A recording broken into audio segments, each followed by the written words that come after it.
I remember the sound first, not the shouting or the insults or even the numbers I had spent 3 nights verifying. I remember the sound of $20,000 worth of binders hitting the glossy oak table as my father slammed his hand down hard enough to rattle the water glasses. The boardroom of Dalton Mobility Systems had always felt cold to me, but that morning it felt like the temperature dropped another 10 degrees. I stood at the head of the presentation screen, a slide frozen behind me showing the real production timeline for the Chicago rehabilitation contract. 12 weeks minimum.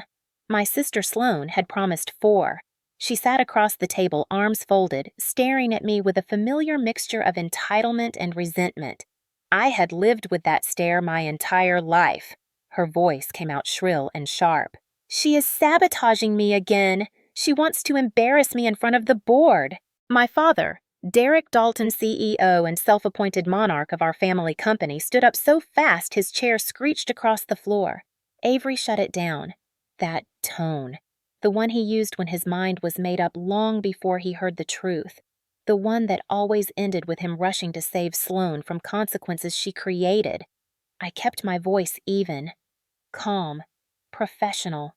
The way I had trained myself to speak in every room where facts mattered and favoritism reigned. "Dad, I am giving you the real numbers." I pointed to the graphs on the slide. "These figures come directly from production. We cannot fulfill a custom physical therapy system in 4 weeks without sacrificing compliance. If we deliver early, we risk malfunction. If we tell the client the truth now, we can renegotiate the deadline. It is the only way to prevent a lawsuit." Sloan shot to her feet, nearly knocking over her latte. "You are calling me a liar. You are undermining my authority in front of the board. This is exactly why no one trusts you. You live to humiliate me." I met her eyes and saw the same thing I had seen since childhood. She believed every word she said, even when it defied reality. Derek turned toward her, softening instantly. "Sloan, honey, sit down. Take a breath." He put a steadying hand on her shoulder. The tenderness stung more than the shouting. Then he faced me again, and the softness vanished.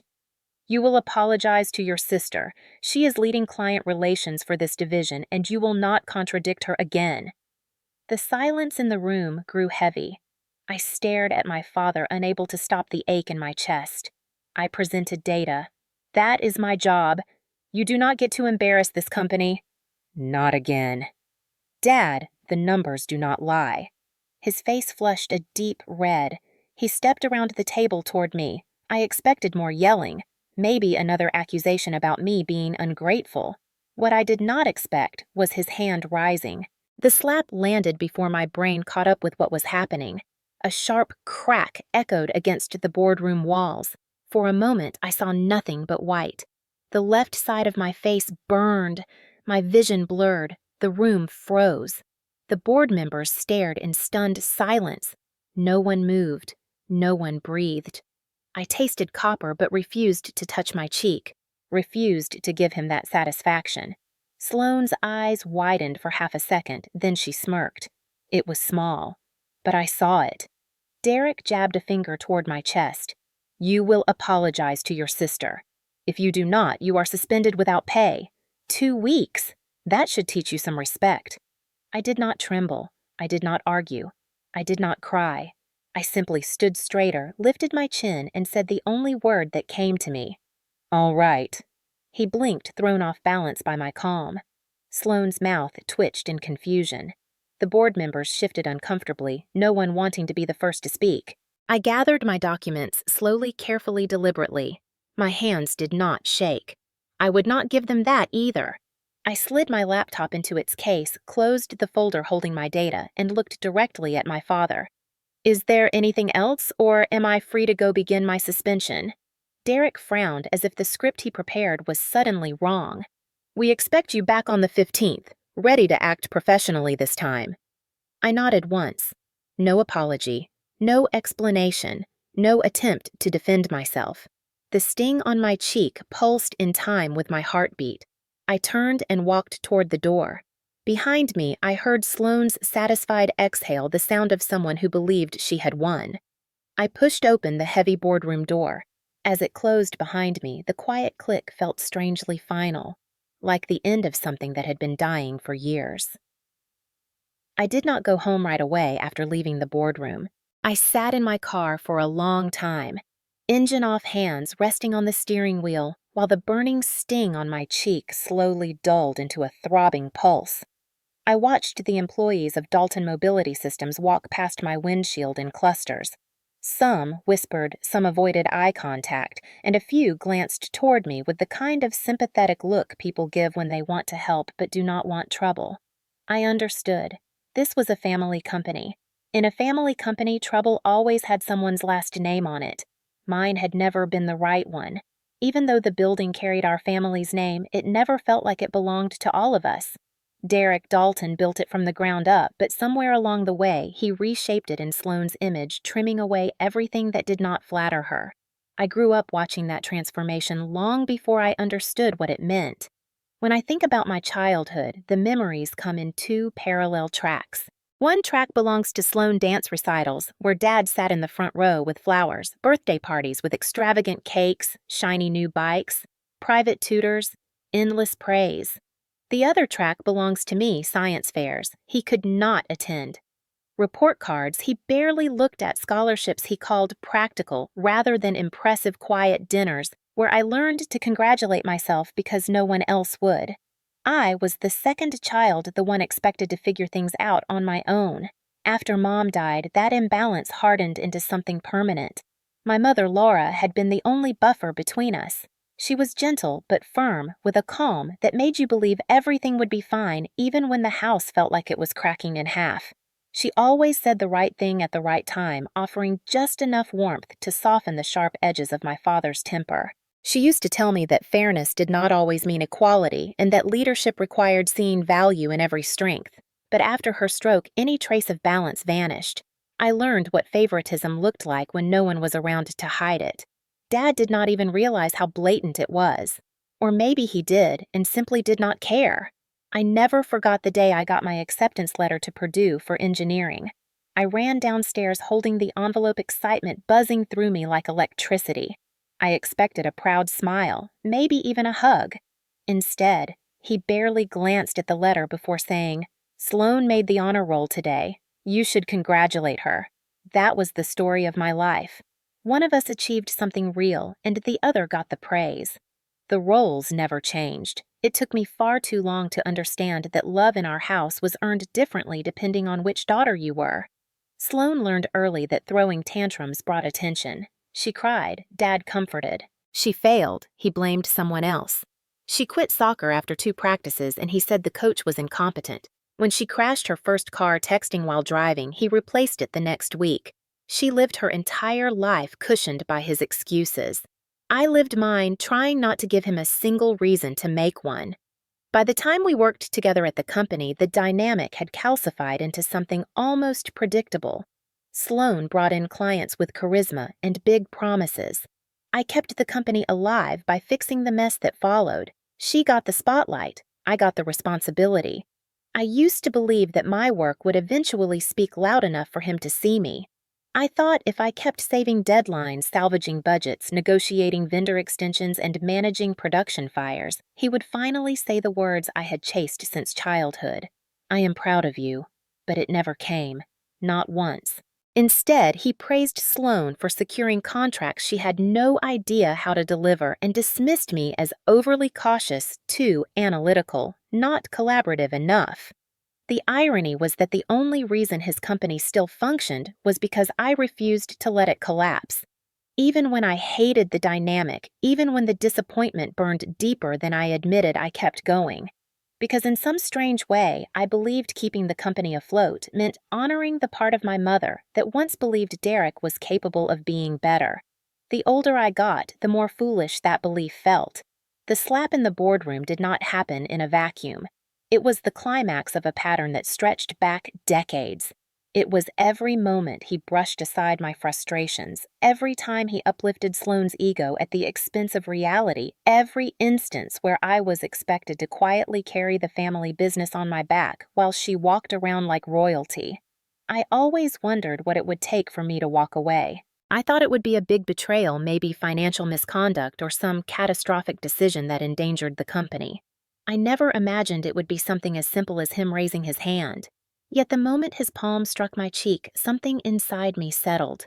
Not shattered, not broke, settled, like the last piece of evidence in a case I had been building against him for years. When I finally turned the ignition in my car, I gave myself 5 slow breaths before pulling out of the parking lot. I needed the airflow, needed the silence, needed the clarity that came with accepting what had been true all along. My father loved Sloan. My father protected Sloan. My father believed in Sloan. But my father never saw me. Not really. And now he never would. The difference was that for the first time in my life, I no longer cared. The Chicago contract did not start out as a disaster, at least not on paper. When Sloan first marched into my office waving the signed agreement like she had just won an Olympic medal, the numbers looked promising. It was one of the largest rehabilitation system orders Dalton Mobility had ever secured. A full suite of exoskeleton-assisted recovery frames for post-surgical patients, along with customized software integration for gait monitoring and shoulder mobility tracking. Cutting edge, lucrative, challenging, the kind of contract that required absolute precision, which is why my stomach dropped the moment I flipped to the delivery timeline. 4 weeks. I read it again, certain I had misinterpreted the handwriting or the formatting, but no. It was right there in bold. 4 weeks. I stood up and walked to her office without even grabbing my notebook. She sat behind her glass desk legs crossed still, basking in the glow of her victory. When she saw my expression, she sighed dramatically. "What now, Avery? Can you at least pretend to be happy that I landed the biggest deal this company has seen in a decade?" I ignored the jab.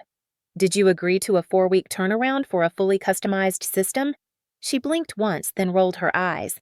"The client wanted fast results. I gave them what they needed to hear. You gave them the impossible. Production alone requires 6 to 8 weeks for fabrication testing and recalibration. Software integration is another 3 to 4 weeks minimum. If we are rushed, the risk of malfunction skyrockets." Sloan flipped her hair over her shoulder and smirked. "That is why we have you. You always fix things. Besides, Dad said we can push the team harder. They have been comfortable for too long." Comfortable. That word hit me harder than the slap that would come weeks later. Comfortable. I thought about the technicians who worked 10-hour shifts, the engineers who gave up weekends during the pandemic to help produce emergency orders for rural hospitals, the warehouse crew who stayed late during storms to ensure shipping deadlines were met. Comfortable was not a word that existed on our production floor. That night, I stayed late in my office running the numbers. Every spreadsheet, every supply chain constraint, every labor allocation scenario. I emailed production for updated capacity reports. I checked vendor lead times for components. And no matter how I adjusted the variables, the answer was always the same. 12 weeks. That was the fastest realistic timeline without sacrificing quality or exposing the company to massive liability. So I did what a responsible operations manager would do. I emailed the client, politely, professionally, transparently. I copied my father, the CFO, the production manager, and yes, Sloan, because this was her project. I explained the actual timeline mechanics and offered a compromise.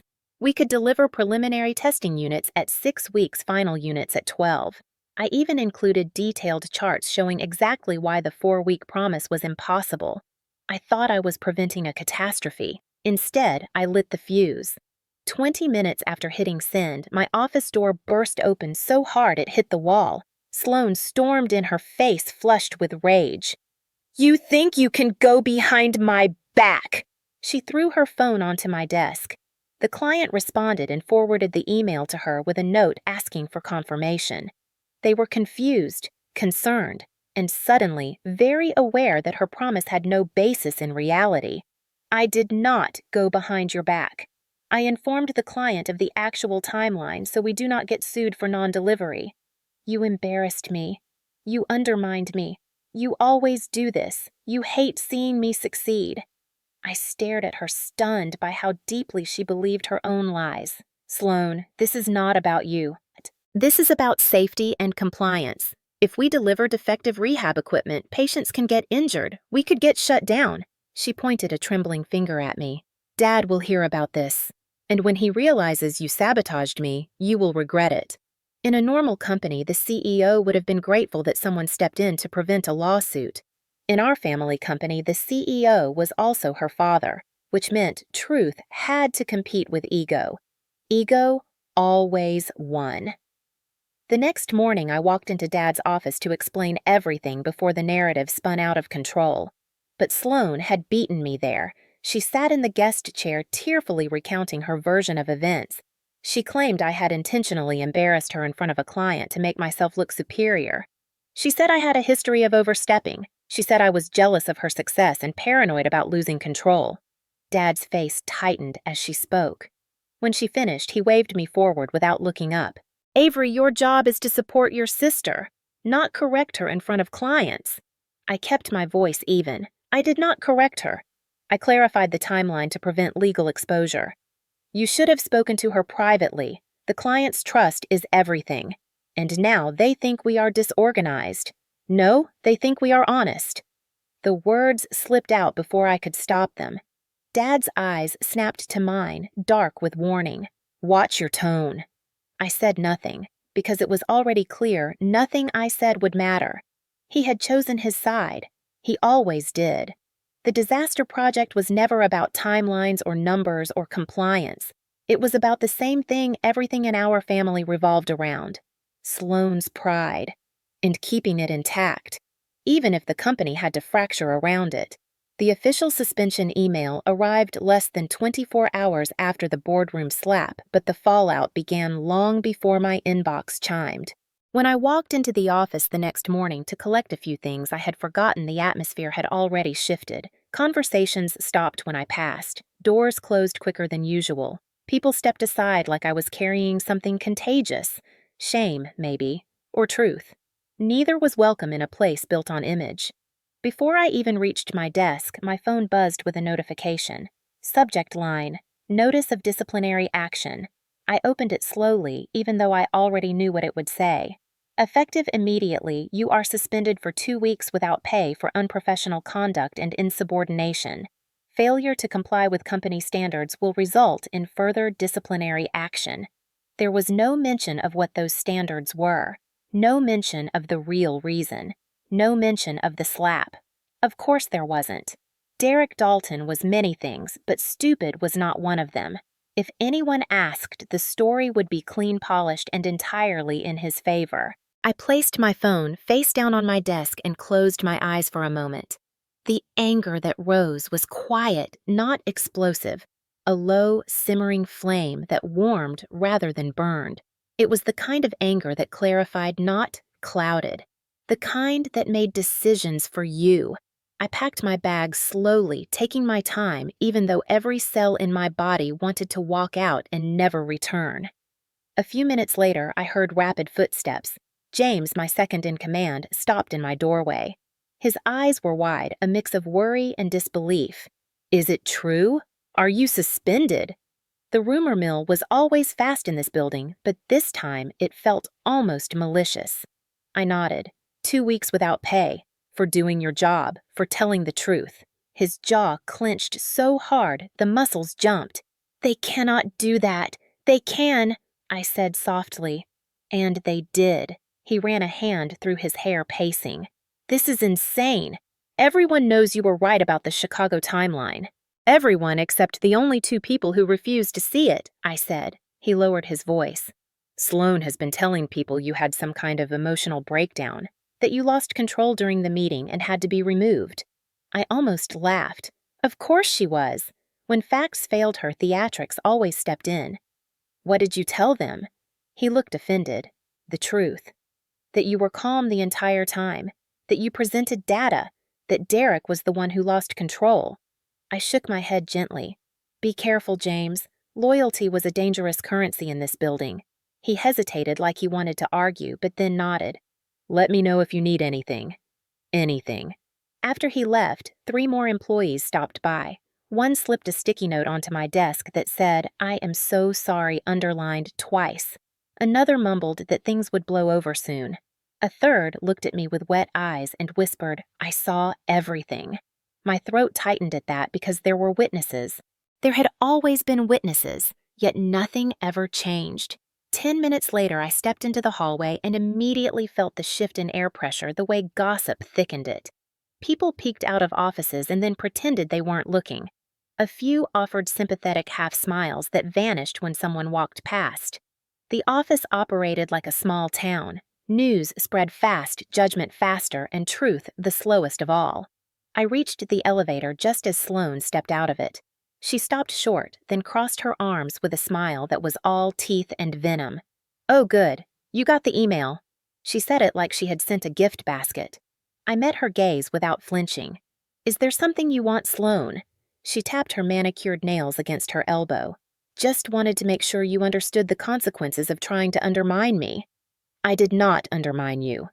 I corrected a lie. She tilted her head. "Same thing in Dad's eyes, and his eyes are the only ones that matter here." A strange calm settled over me. Maybe it was the finality of the moment. Maybe it was the realization that she believed every word that came out of her mouth. Or maybe it was because I was finally completely done. I shifted my bag on my shoulder. "Enjoy the spotlight. It is all yours." "For now." Her smile faltered. "For now." "What does that mean?" I gave her a look that made her blink. "It means nothing lasts forever, not even favoritism." The elevator doors slid open behind me. I stepped inside without looking back. The doors closed on her frown. When I reached the ground floor, my phone buzzed again. Another email. This one from HR filled with corporate jargon about expectations, decorum, accountability. Every sentence carefully scrubbed of truth. No one asked for my side of the story.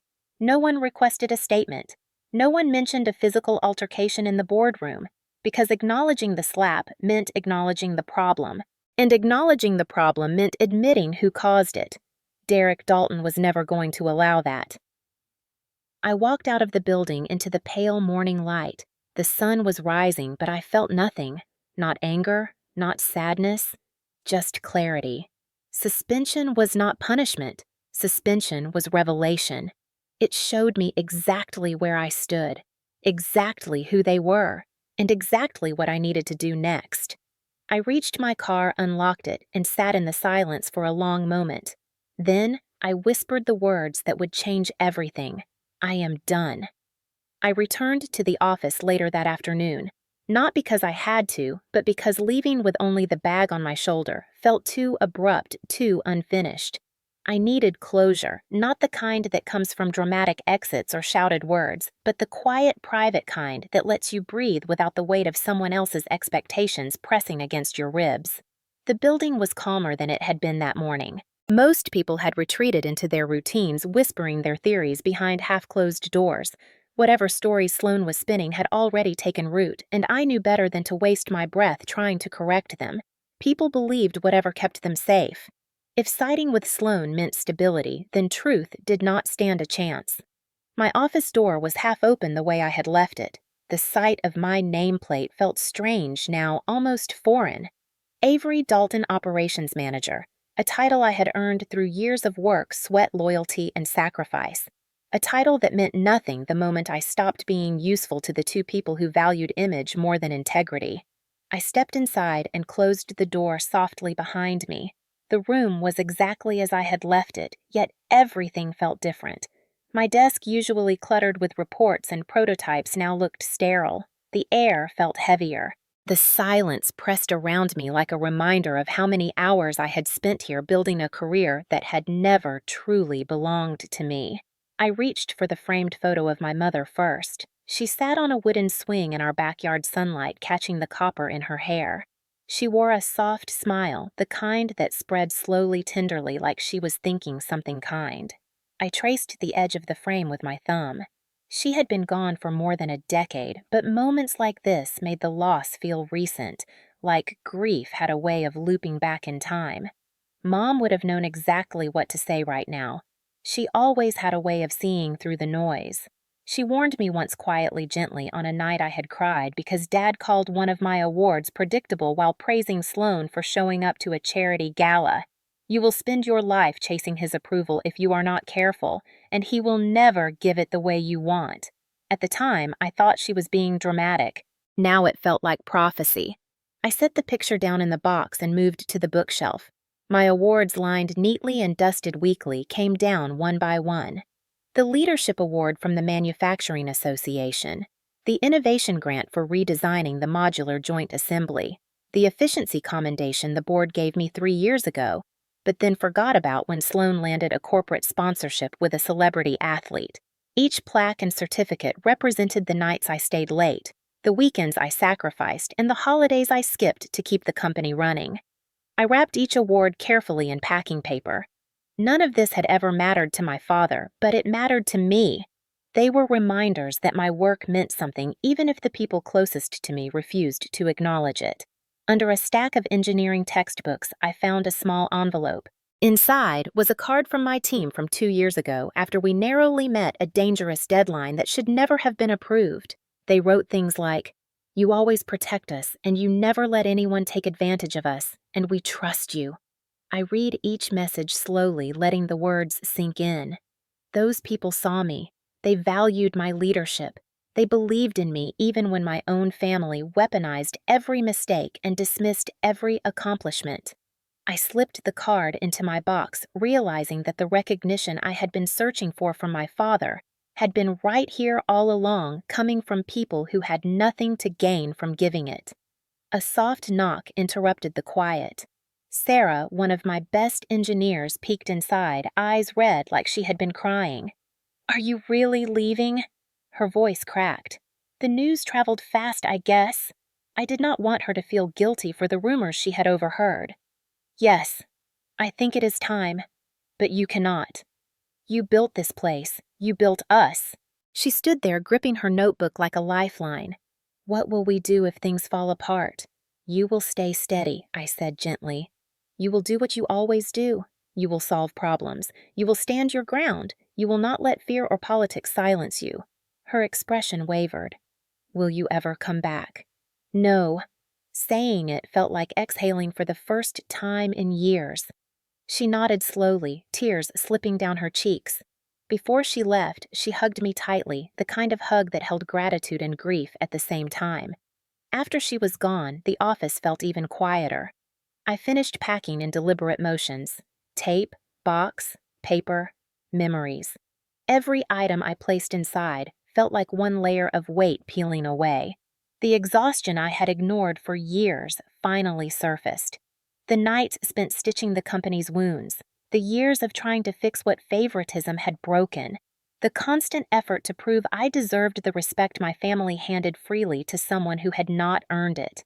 I stepped back and surveyed the boxes, 4 in total, 6 years of my life condensed into cardboard. It struck me then just how temporary everything was, how easily you could mistake presence for belonging. I picked up the first box and carried it to the door. I paused as I flipped off the lights. For the first time, the office did not feel like mine. It felt like a place I had rented with pieces of myself always paying more than I got back. I closed the door softly behind me, understanding that I was not losing something. I was reclaiming it.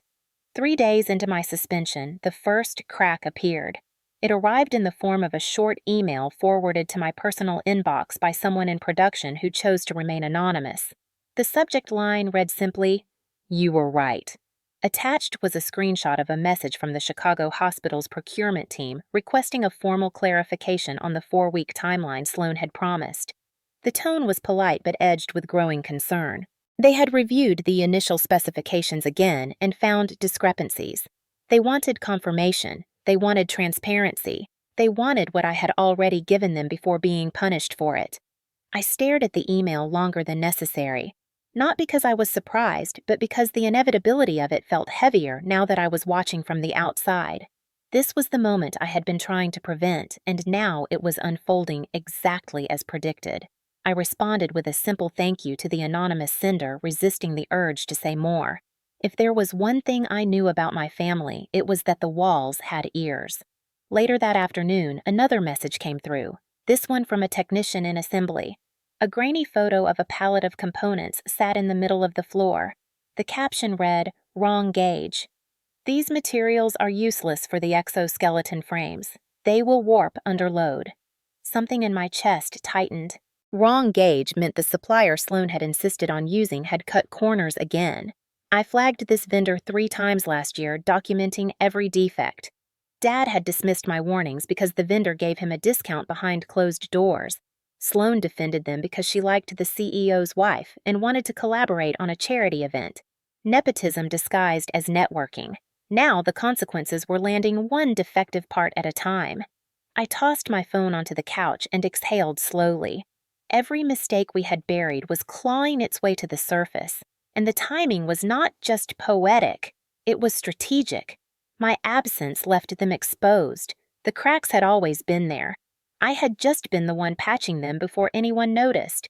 Now, without my patchwork, the fractures were spreading. The next morning, James called me from his personal phone. He whispered like he was hiding in a supply closet. "You need to hear this."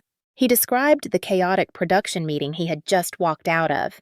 The Chicago account rep had requested an urgent video call after learning from another vendor that our equipment usually took 12 weeks to produce. They wanted answers, real ones, not the manufactured scripts Sloan usually relied on. When the rep asked for a progress update, Sloan froze. She claimed the team was ahead of schedule, but she could not provide data. She could not show samples. She could not explain why the testing logs were empty. The rep pushed. Sloan panicked. Derek jumped in to shield her, insisting everything was under control. But when pressed for specifics, he contradicted himself twice. James said the rep's expression shifted from polite concern to formal suspicion. They ended the call abruptly. "That is not all," James continued. "Quality control found misaligned actuator joints in the last batch. If those units had reached patients," he hesitated, "it would have been dangerous." Dangerous. That word echoed through me. Rehab equipment was not optional. Patients trusted these machines to support their healing bodies. A malfunction could cause a fall, a fracture, or irreversible damage. And the people responsible for protecting those patients were the same people who punished me for pointing out the truth. I closed my eyes, holding the phone to my ear as James's voice dropped even lower.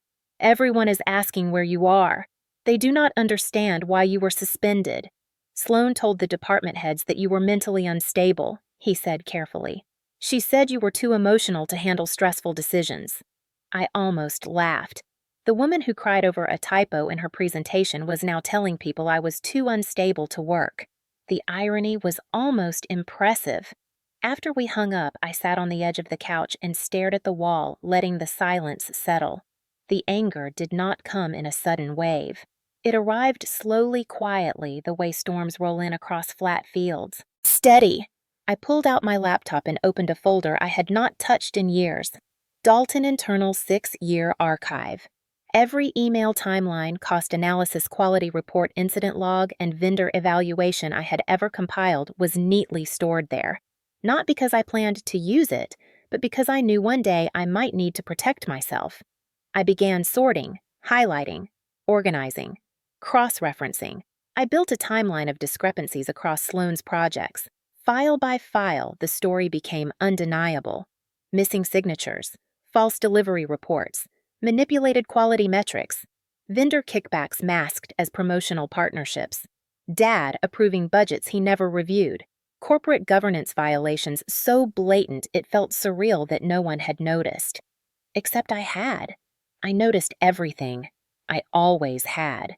My mistake had been believing I could fix it quietly, respectfully, the way a loyal daughter should. Now loyalty seemed like a luxury I could no longer afford. As I worked, another notification popped up. A message from an old coworker who had left last year after clashing with Sloan. "Heard about the suspension. Check the internal Slack." I clicked the link she sent and found a screenshot already circulating privately among employees. A blurry picture of the conference room. A caption beneath it read, "Is it true? He hit her."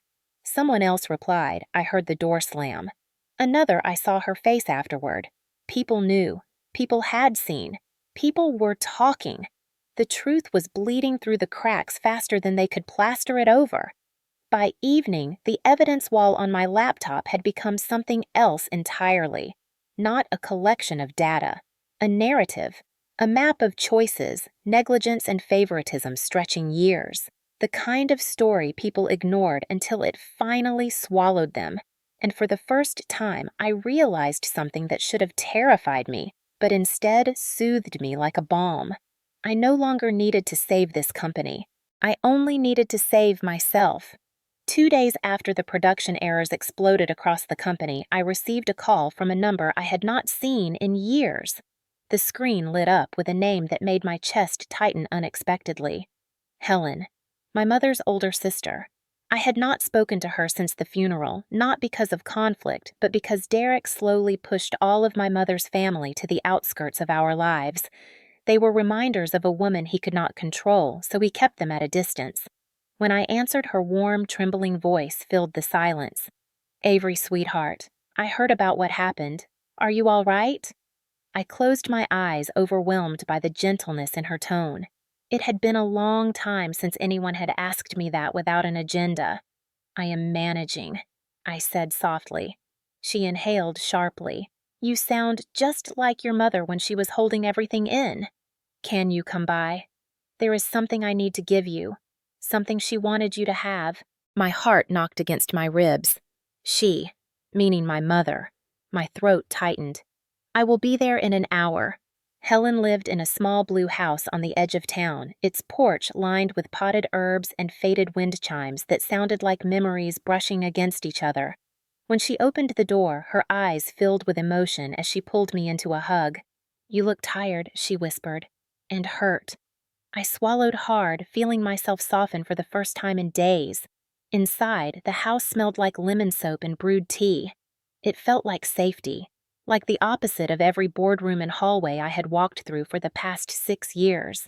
We sat at the kitchen table where sunlight warmed the wood. Helen reached into a drawer and pulled out a ribbon-tied stack of worn notebooks. Their covers were faded, the edges frayed, as if they had been opened hundreds of times. I stared at them confused. She slid them toward me. "Your mother's journals, 3 of them. She wanted you to have these when you were ready. Not when Derek said you were ready. When you were." My breath caught in my throat. I lifted the first journal carefully like it might fall apart in my hands. Mom had always written things down. Grocery lists, quiet thoughts, recipes. But this felt different, more intentional, more private. Helen placed her hand over mine. "She gave them to me before she passed. She said you would know when to read them. And I think that time is now." My chest tightened. I untied the ribbon and opened the first journal. Her handwriting rushed across the page, delicate but firm. The first entry was dated 20 years ago, the day I started school. I skimmed a paragraph. "Avery is strong. She sees everything. She feels everything. And I am terrified that this family will teach her the wrong lessons about love." My eyes blurred. I turned the page. Another entry. Another confession written in soft ink. "Derek adores Sloane, blindly. Even when she hurts Avery, even when she lies. I worry Avery will grow up thinking she has to earn the affection her sister receives for free." A lump formed in my throat. I flipped further, scanning phrases as they hit me like soft blows. Today, Avery won her science fair. Derek barely looked up. But when Sloane brought home a painting she scribbled in 5 minutes, he hung it in the living room like it was priceless. I tried to talk to him. He said I was overreacting. "I fear I am losing him to pride, and I fear the girls will be collateral damage." I closed the journal, breathing unsteadily. It was one thing to know favoritism existed. It was another to read written proof that it had been documented for decades. Helen watched me gently. "Your mother saw the truth long before you did. She tried to fight it, but Derek had a way of twisting every concern into a criticism. He made her feel like she was the problem." I stared at the journals. Did she ever confront him? "She did," Helen said softly. "He told her she was too emotional." The words hit me like a punch. The same accusation he used against me. The same poison he fed Sloane until she parroted it like gospel. I opened the second journal. This one was darker, more raw. A line caught my attention immediately. "I am afraid for Avery. She is learning to stay silent to keep the peace. I worry she will forget she deserves better." I shut the journal, fighting the sting behind my eyes. Helen reached for my hand again. She wanted you to have these because she knew you would face this one day. She hoped the journals would help you choose yourself.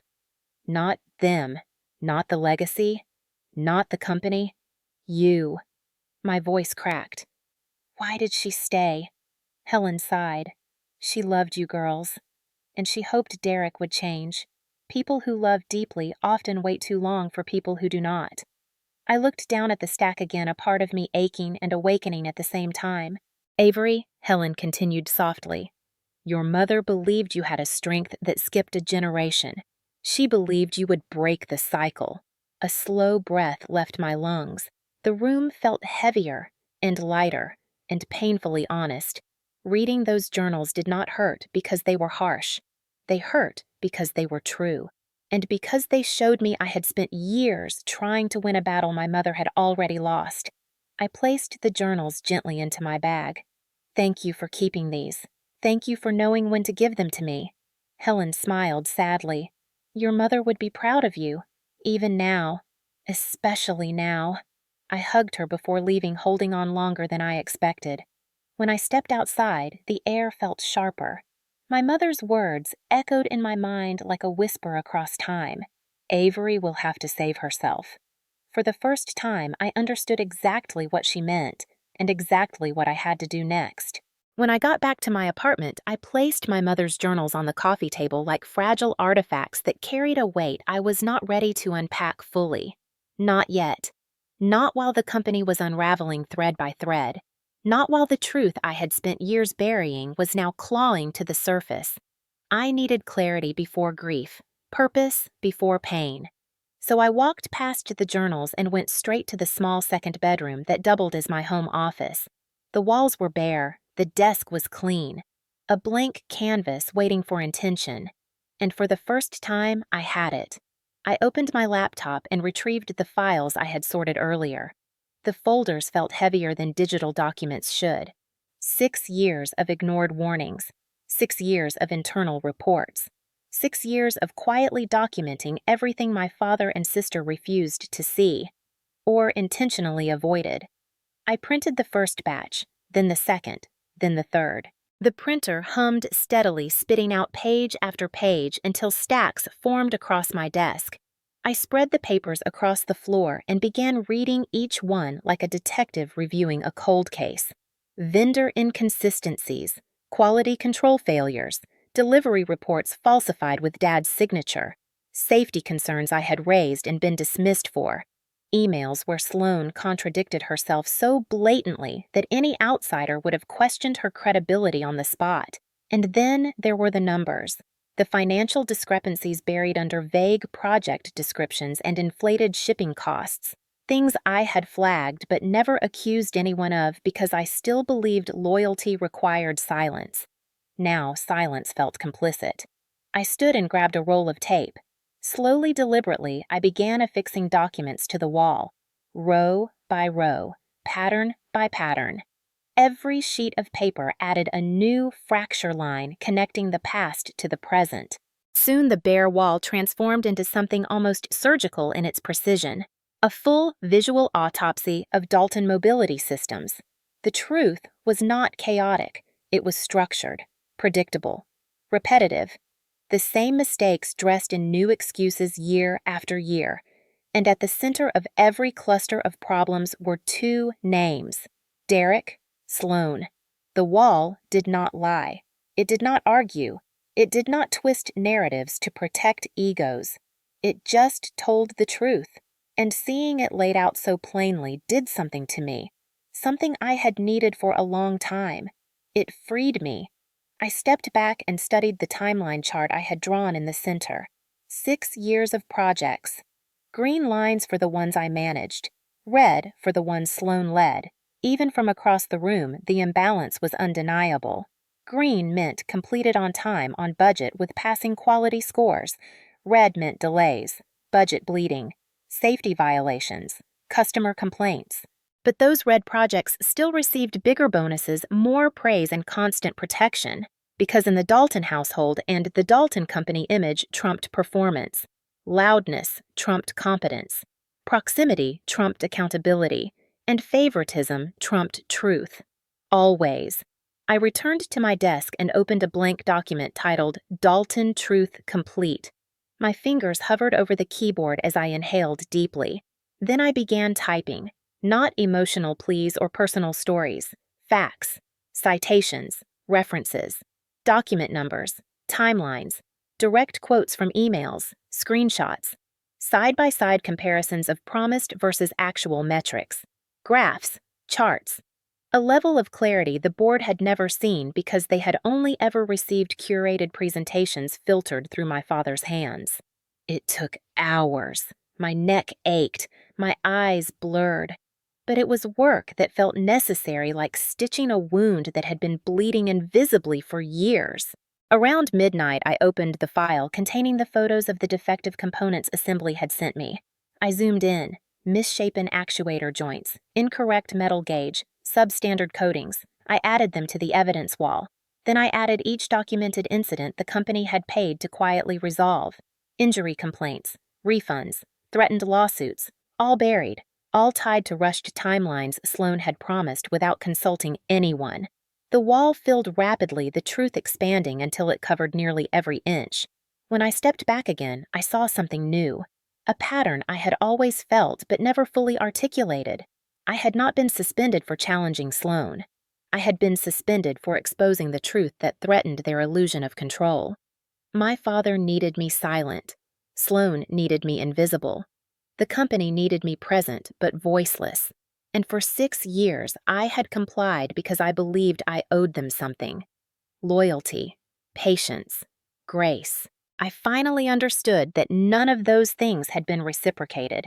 The hum of my phone vibrating on the counter broke the quiet. Another message, this time from someone in finance. A photo of an invoice. A handwritten approval note from my father authorizing a vendor charge that exceeded the budget by almost 30%. The caption read, "Thought you might want this." I printed it immediately and added it to the expanding section labeled Governance Concerns. My reflection caught in the window just then. Exhausted, determined, no longer afraid. There was no going back now, not after reading my mother's words, not after seeing the wall, not after witnessing the company unravel the moment I stepped away. I walked to the center of the room, looking at every sheet of evidence. This was not revenge. It was accountability. This was not anger. It was awakening. This was not betrayal. It was honesty that had been owed for years. I opened my laptop again and began compiling the folder that would change everything. Dalton Truth Complete, a folder that would soon land in inboxes that mattered. Board members, CFO, external auditors, key partners, people who did not care about family politics or favoritism, people who cared about the truth. And as I worked, the fear that once kept me quiet dissolved completely. The company was cracking, but for the first time, I was not the one trying to hold it together. I was the one finally letting it break. The morning I wrote my resignation began like every other morning during my suspension, but the air felt different. Sharper, cleaner, like the world had finally stopped holding its breath. I stood at the kitchen counter with a mug of coffee that had gone cold long before I remembered to drink it. My laptop sat open, the Dalton Truth Complete folder glowing on the screen like a quiet promise. Or a warning. Maybe both. Outside, the Indiana sky stretched pale and cloudless, giving the illusion of calm that my life no longer mirrored. I took a deep breath, walked to my desk, and opened a blank email. My fingers hovered over the keyboard, steady, unshaking, as if my body already knew what my mind had spent nights preparing for. It was time. I typed slowly, deliberately, choosing every word like it mattered, because it did. Dear Board of Directors, effective immediately, I am resigning from my position as Operations Manager at Dalton Mobility Systems. This decision comes after substantial reflection and a clear understanding that I can no longer support or participate in practices that compromise the safety of patients, the integrity of our operations, and the ethical foundation this company was built upon. I paused and reread it. It was neither vindictive nor emotional, just honest, a tone my family had always claimed they valued but never tolerated in practice. I continued. Attached is a comprehensive compilation of documented reports, internal communications, financial discrepancies, and production data spanning the last 6 years. This information reflects a consistent pattern of negligence, mismanagement, and falsification that poses severe legal, ethical, and operational risks to the company. I will not be participating further in any internal review, but I remain available for external auditing and compliance inquiries. Respectfully, Avery Dalton. The words sat on the screen like a final judgment. Not cruel, not dramatic, just the truth. The truth they had worked very hard to bury. I attached the Dalton Truth Complete folder, watching the progress bar inch forward until the files were fully embedded. Then I added individual recipients to ensure nothing slipped through the cracks. The full board, the CFO, the external auditing firm, the legal compliance officer, and the Chicago hospital team who deserved to know the truth behind the chaos they were dragged into. Before I could second-guess myself, I opened a second email. This one shorter, cleaner, addressed to the CEO of Vantage Rehabilitation Technologies, the competitor who had reached out twice over the years, asking me to consider joining their leadership team. Their messages always came with respect, professional interest, no manipulation. I wrote, "Good morning. I would like to formally discuss the operations director role. My availability begins today.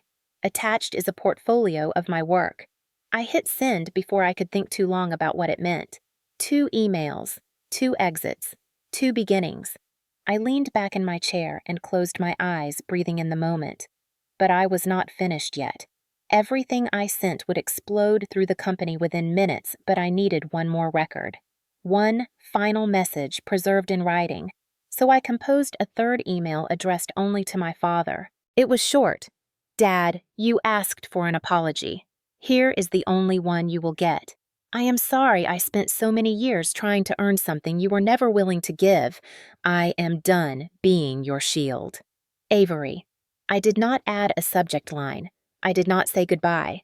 I pressed send. A strange stillness settled over the room. For years, I had imagined what this moment would feel like. I expected relief, or anger, or maybe satisfaction. But I felt something else entirely. Ownership. For the first time, my life felt like it belonged to me, not to the company, not to my father, not to the legacy they had tried to trap me inside. My inbox began to ping. 1, 2, 3, then dozens. First came automatic read receipts. Then came responses. "The CFO, Avery, we need to speak immediately. The board chair. This is deeply concerning. We will review everything. The Chicago hospital team. Thank you for your honesty. We suspected inconsistencies. Then the external auditors. We will initiate a full audit. Please retain all personal copies." And finally, a message from Vantage Rehabilitation Technologies, Avery. "We would be honored to meet today. Please confirm your availability." I stared at the screen, each notification confirming what I already knew. The truth had landed, and it would not be ignored. I stood and walked to the evidence wall in my spare bedroom. Papers fluttered slightly in the air from the fan like they knew a storm was coming, but the storm was not mine to weather anymore. My responsibility ended the moment those emails left my outbox. A soft knock echoed from inside my own chest. Not fear, not regret. Freedom. I pulled out my phone and took a photo of the wall. Not for revenge. Not for leverage. For closure. A record of the truth I had carried alone for too long. I turned off the light, stepped out of the room, and shut the door behind me. The click of the latch sounded like the end of a chapter, and the beginning of the next. My laptop chimed one more time. A single email. From Sloan. The subject line was all caps. "What did you do?" I smiled for the first time in days. The answer for once was simple. I told the truth. The next morning, I arrived at Dalton Mobility Systems at precisely 8:30, even though I no longer worked there. I was only there to pick up the last few personal items in my desk drawer, but something in the air felt heavier than usual, as if the entire building had spent the night absorbing shockwaves from the emails I had sent. The parking lot was fuller than it had ever been at that hour, which told me exactly what I needed to know. People had come early to witness the fallout. I pushed through the glass doors into the lobby where two receptionists were whispering so intensely that they did not notice me at first. When one finally did, her eyes widened just slightly, not out of warmth, out of recognition, and maybe fear. I walked past them without slowing, heading toward the elevator. My footsteps echoed louder than usual through the hallway, a reminder that everyone in this building knew exactly what had happened. They were watching to see what would happen next. When I stepped out on the executive floor, the atmosphere hit me like a physical force. People were gathered in small circles, whispering, peering over shoulders at their phones, glancing nervously toward offices. Even the air seemed tense. Then I heard it. A voice shrill and venomous erupting from the direction of my former office. My name, followed by words no professional should ever use in a workplace. I did not rush. I walked with calm, steady steps, turning the corner just as Sloan slammed her hand against the doorframe of my emptied office, her face blotchy with fury, her hair wild around her shoulders. She looked like someone who had gone through every emotional stage of denial in the span of a single night. Rage, fear, panic, blame. And she had not finished cycling. When she saw me, her mouth dropped open, not in shock, in accusation so raw it almost looked feral. You. What did you do? I stepped inside the room, but only far enough to keep the hallway clear behind me. The office was exactly as I left it. Bare shelves, empty drawers, nothing but the faint grooves on the carpet where my furniture had sat for years. Sloan grabbed a thick folder from the desk and threw it toward my feet. Papers scattered like snow around us. You ruined me, Avery. You sent that email to the board and the auditors and the clients. You made me look incompetent. You did this. Her voice cracked an unstable tremor beneath the anger. I kept my tone even. The documentation speaks for itself. If it makes you look incompetent, that is not my email's fault. Her nostrils flared. You think you get to walk away after this. You think you get to destroy everything I built. Everything you built. The irony was sharp enough to taste. Before I could respond, another voice cut in sharply. Sloan, enough. My father stood in the doorway, paler than I had ever seen him, holding his phone in one hand and a stack of printed emails in the other. His jaw was clenched so tightly a muscle ticked near his temple. Behind him stood two board members, the CFO and the head of compliance. Their faces told me everything.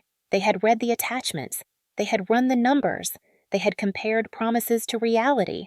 And for the first time in years, the truth had nowhere left to hide.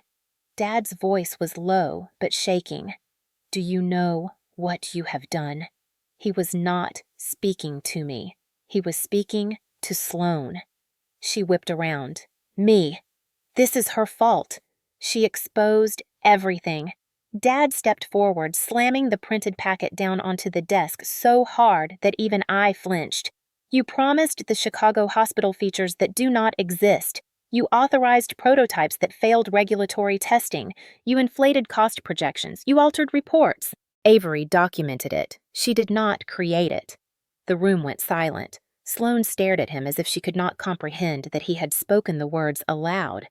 But I saw something else, too. The start of fear. Not manufactured, not weaponized, but real. Because for the first time, Derek Dalton, her lifelong shield, was looking at her without softness, without excuses, without denial. She pointed at me again, desperate now. Dad, she is doing this to hurt me. She wants my job. She wants you to think she is better. Dad's shoulders sagged as he looked at her. This is not about her. This is about your misconduct. The CFO cleared his throat. Mr. Dalton, the board has called an emergency meeting in 30 minutes. We need to discuss potential legal exposure and the risk of client litigation. Sloan took a step back like the words had physically struck her. Her voice dropped to a whisper. You cannot be serious. You promised you would always take care of me. Dad closed his eyes for a moment before speaking again, his voice weighed down by something deeper than anger. I did take care of you. That was the problem. Sloane's face crumpled. Her knees wobbled and she gripped the edge of the desk to steady herself. I almost felt sorry for her. Almost. Then she looked at me with hatred so bright it burned. You think this is over. It is not over. You will regret this. I did not move. You threatened my career. You screamed at me in front of clients. You humiliated me. And yesterday, Dad hit me because of you. That was the day I stopped pretending this family was anything but broken. A collective inhale washed through the room. Some had not known. Others had but never expected it spoken out loud. Dad opened his eyes slowly. Avery, But he could not finish, because the truth had finally taken its rightful place between us, and there was no going back. Sloan pushed past him and stormed out of the office, nearly colliding with several employees who had gathered near the hallway. Her heels clicked violently down the corridor until the sound disappeared into the distance. Dad looked at me exhausted. The board wants to meet with you too. They think you can help fix this. I shook my head. I do not work here anymore. You will need to fix it yourself. Then I walked out of the room, leaving Derek standing alone in the ruins of his own making. When my phone buzzed that afternoon with a message from my father's assistant requesting a meeting, I almost ignored it. But something in the phrasing told me it was not a request. It was a summons, and I was no longer someone who responded to summonses. Still, the unfinished business needed to be closed properly, and I intended to walk into whatever this was with the same composure I had carried the day before. I called my attorney, Diane Mercer, a woman with a calm presence and a talent for dismantling corporate arrogance with surgical precision. She agreed to meet me in the parking lot. When I arrived at Dalton Mobility Systems again, she stepped out of her sedan wearing a charcoal suit and carrying a slim briefcase. Her expression was unreadable, which meant she was ready for anything. Inside, the same tense energy hovered over the building. I could feel eyes on me as we walked toward the conference room. No one spoke.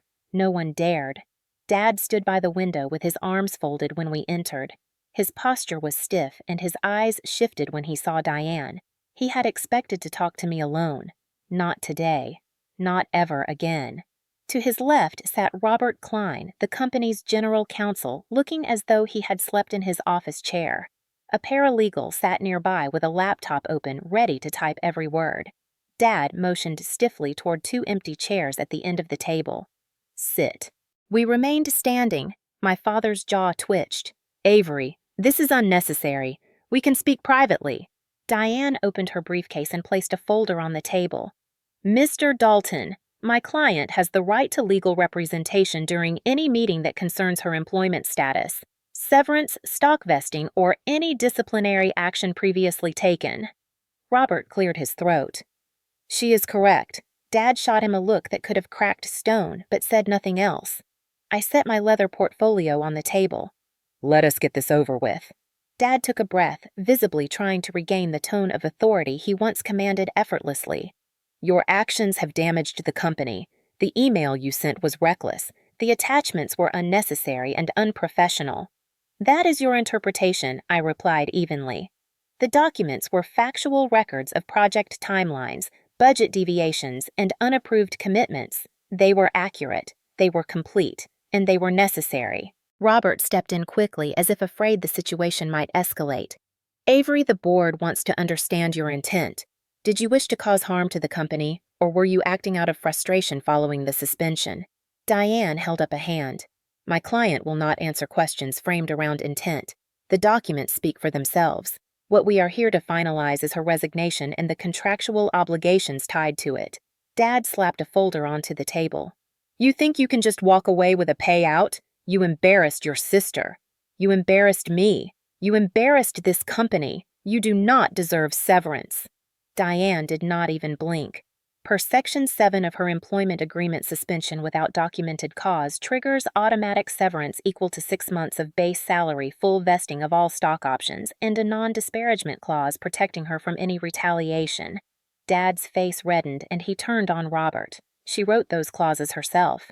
You told me they were standard. Robert looked like he wanted to vanish. At the time, they were reasonable. And you approved them. Dad leaned both hands on the table. So this is how you repay me. By gutting the company I built. I met his stare without flinching. The company is being gutted by internal negligence and favoritism, not by me. My work kept this place functioning for years. You suspended me for telling the truth. I refuse to participate in my own scapegoating."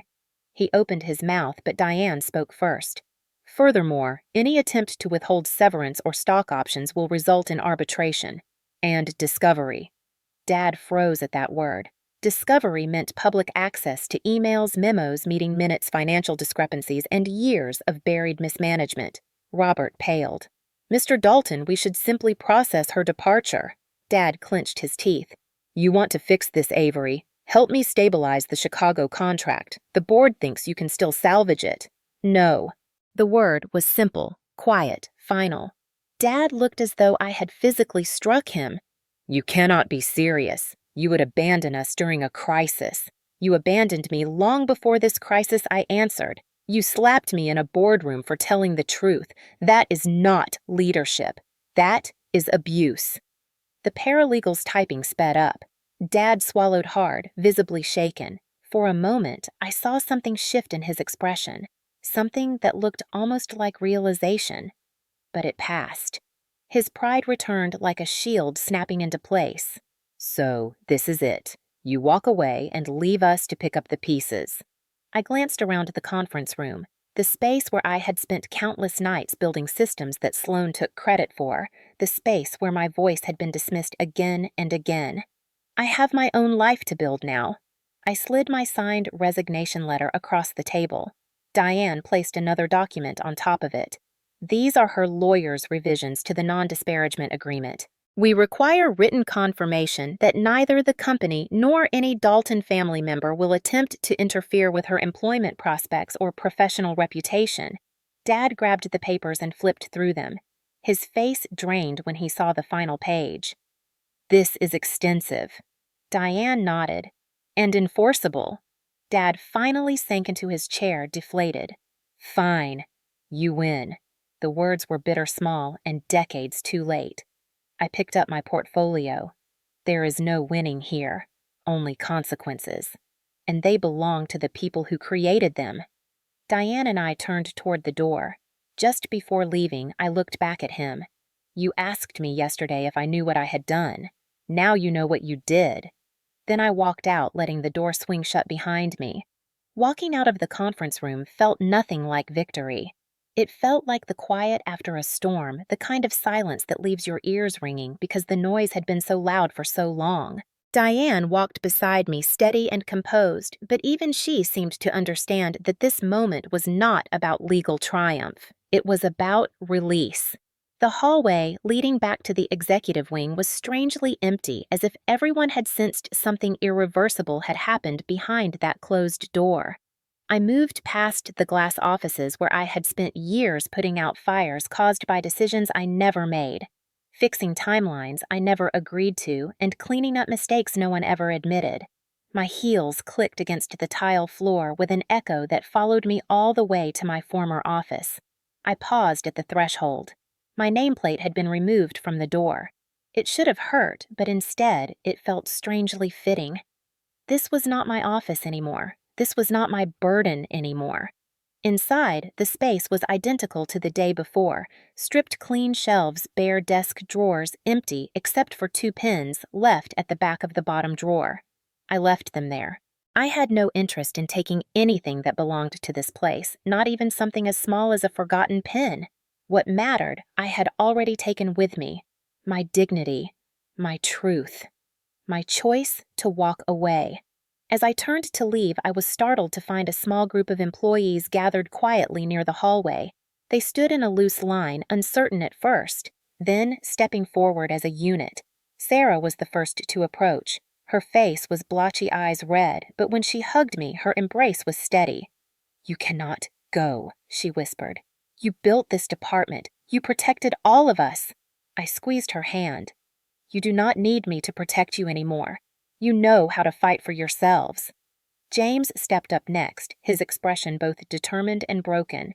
"Avery, stay. The Hamilton Project needs you. The team needs you." I shook my head gently. "I trained you. I prepared you. You will handle it, and you will handle it better than I ever could alone." He looked away. jaw tight. You made this place humane.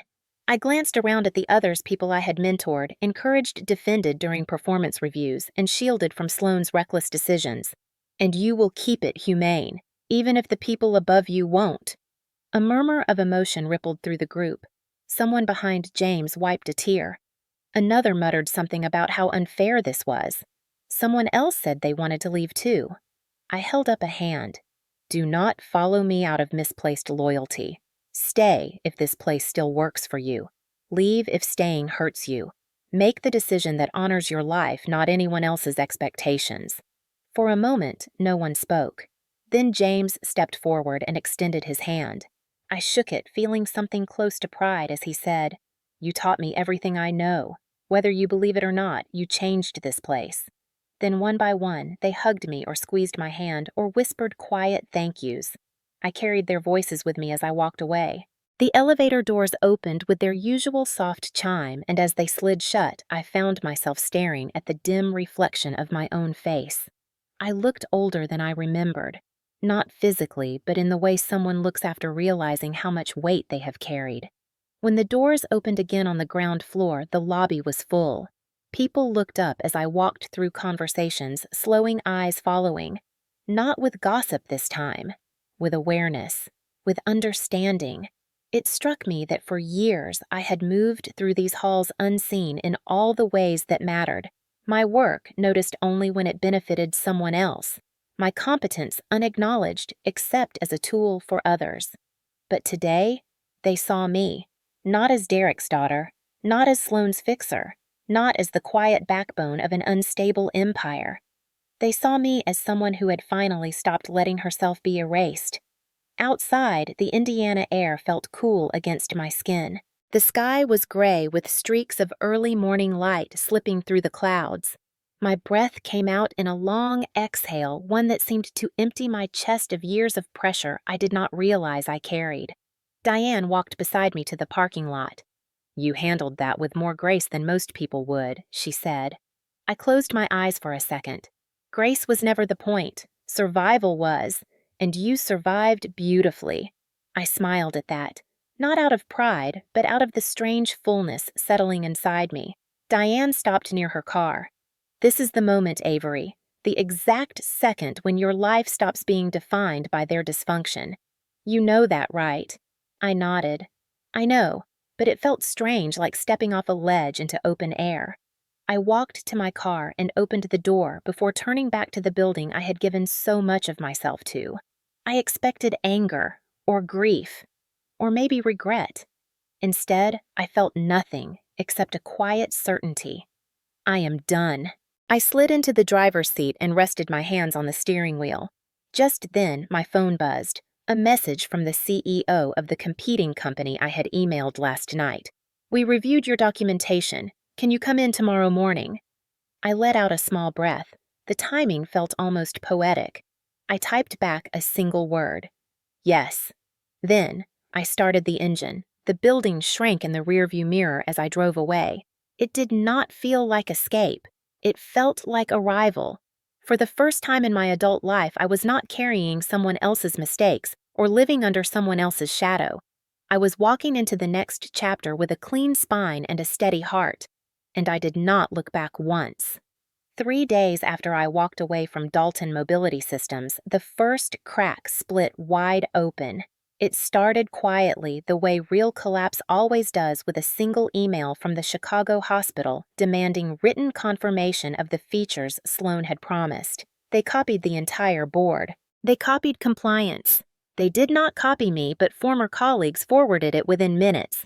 The tone of the message was cold and formal, the kind of tone organizations use when they are preparing for litigation. When the board asked Sloane to provide the documentation supporting her commitments, she panicked. According to Sarah, who later called me after hours, Sloane spent half the morning tearing through old files, snapping at assistants, insisting someone had misplaced her notes. There were no notes. There had never been notes. She had made promises she could not fulfill, and now the truth was standing in front of her with a clipboard and a contract. By noon, the board scheduled an emergency meeting. Dad tried to contain the situation, but the more he spoke, the angrier the board became. The CFO presented a breakdown of the Chicago contract's true cost versus the fabricated numbers in Sloan's proposal.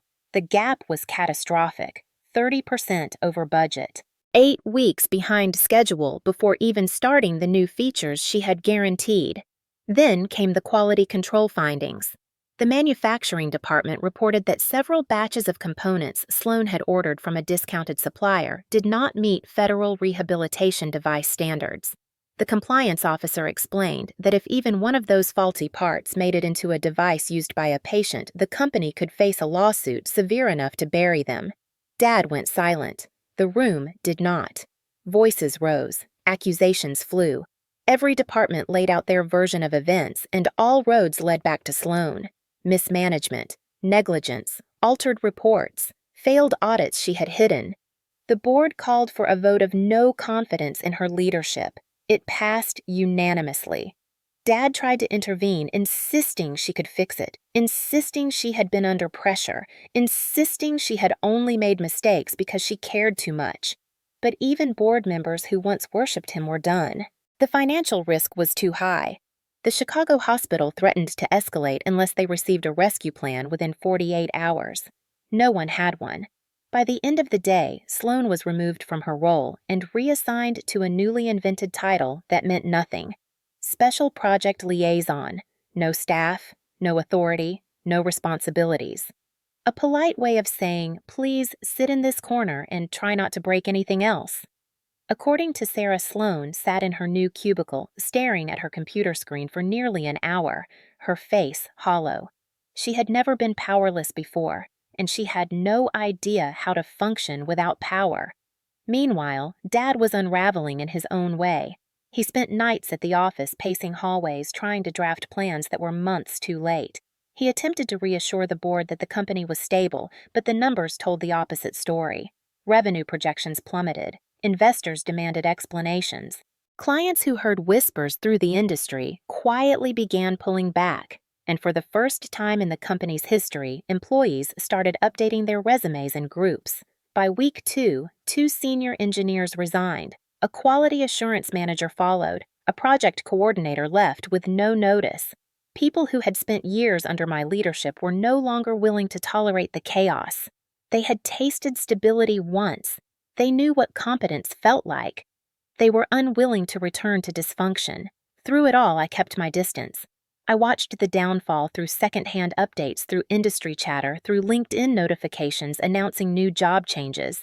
Sometimes I felt a pang of sadness. Dalton Mobility had been my mother's dream as much as Dad's.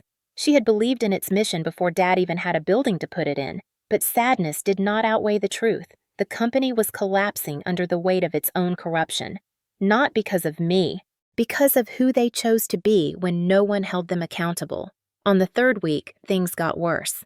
The internal auditor released a preliminary report revealing several financial discrepancies tied to Sloan's department. Unauthorized expenditures, inflated consulting invoices, payments that had no paper trail explaining their purpose. The board convened a second emergency meeting. This time, they did not invite Dad to speak. They invited him to listen. When the board chair read the findings aloud, the room reportedly fell silent, except for the sound of him flipping pages. Every misstep, every unauthorized promise, every deviation, all of it laid out in black and white. Dad tried one last time to defend her. He claimed she was inexperienced, that she had been learning, that she had been under stress. The board chair set her papers down and said the words that finally broke him. She did not do this alone. She did this because she believed she would never face consequences. The vote to remove Dad as CEO passed with only one dissenting vote, his own. By the end of the week, he was placed on administrative leave, pending an external investigation. For 40 years, he had built Dalton Mobility Systems with his hands, his ambition, his stubbornness, and yes, his flaws. But he had also destroyed parts of it with his blindness, his favoritism, his refusal to see what was right in front of him. And now he was paying the price. As for Sloan, the fall from grace shattered her in ways she did not know how to process. She stopped coming to morning meetings. She avoided eye contact with anyone who passed her cubicle. She snapped at interns, cried in the bathroom, and blamed anyone who would listen. But fewer and fewer people would. Eventually, someone moved her desk to a far corner of the office away from foot traffic, a soft exile, a quiet acknowledgement that her presence brought more harm than help. The company hired an outside consultant to restructure operations. Their report made its way back to me through a former colleague. The summary was cold and blunt: excessive nepotism, lack of accountability, poor oversight, inconsistent leadership, high-risk exposure, recommendation replace upper management. All of it echoed what I had spent years quietly trying to fix, and all of it had been ignored, until the consequences could no longer be ignored. Dalton Mobility Systems had not just cracked, it had collapsed inward, and nothing I could have done would have stopped it. Sometimes a building needs to fall so something better can be built in its place. And in the wreckage of what once was, I felt nothing but certainty. They had finally reached the truth, and I was no longer there to carry it for them. Starting over did not feel like stepping into a new chapter. It felt like stepping onto solid ground after years of walking across a floor that tilted beneath my feet without warning. The morning after Dalton Mobility's internal collapse became public knowledge, I drove to my first official day at the company that had offered me a new beginning. Their headquarters sat just outside Indianapolis, a sleek glass building surrounded by landscaped walkways and wide windows that reflected the morning light. It looked nothing like Dalton Mobility. It looked like possibility. When I stepped through the doors, the receptionist smiled with genuine warmth, not the strained politeness I had grown used to. "Welcome, Avery. They are excited to have you here." Those were the first words spoken to me in this new space, and they settled inside me with surprising weight. After years of being tolerated, dismissed, or used, simple welcome felt almost profound. The CEO, a calm, observant woman named Morgan Reyes, met me in the lobby and walked me through the building personally. I expected small talk, but she surprised me. "I read the documentation you sent," she said. "The thoroughness, the structure, the clarity, the restraint. It is the work of someone who understands operations better than most executives twice your tenure. You were carrying too much for too long." It was the most honest professional assessment anyone had ever given me. No flattery, no patronizing tone, just truth. My new team greeted me with curiosity rather than suspicion. Their questions were thoughtful. Their enthusiasm was real. They wanted guidance, not saving. That alone felt like freedom. My office was modest compared to the corner suite I once occupied, but it felt more like mine within 10 minutes than the old one ever had in 6 years. Sunlight warmed the desk. The chair fit my posture. The atmosphere felt free of ghosts. Within the first week, Morgan asked me to sit in on a strategy session for a major expansion plan. She invited my opinion without hesitation. I gave it without fear. When I spoke, no one dismissed me mid-sentence. No one rolled their eyes. No one accused me of threatening their authority. And when I pointed out structural risks in the proposal, the head of finance nodded and said simply, "Good catch. Let us fix that." The absence of dysfunction was so foreign it felt like a kind of luxury. After work, I built a life that had nothing to do with cleaning up after anyone. I traded late nights at the office for walks around my new neighborhood. I bought groceries without checking my phone for crisis alerts. I slept deeply for the first time in years. Eventually, I found a house near a quiet lake on the outskirts of town. It was smaller than the one I grew up in, but it felt more like home than that house ever had. The first night I slept there, the air smelled like pine and fresh water, and I felt something I had not felt since childhood: safety. I hung one painting on the living room wall. Not something expensive or decorative. It was a watercolor I had painted in college long before corporate deadlines devoured my creativity. I touched the frame and whispered to myself, "You get to make your own life now." I started painting again. Not often and not always well, but freely. Bright colors, broad strokes, water and sky. Pieces of myself I had ignored for years began to return. I joined a local community class, showing up anonymously, just another person learning to express instead of endure.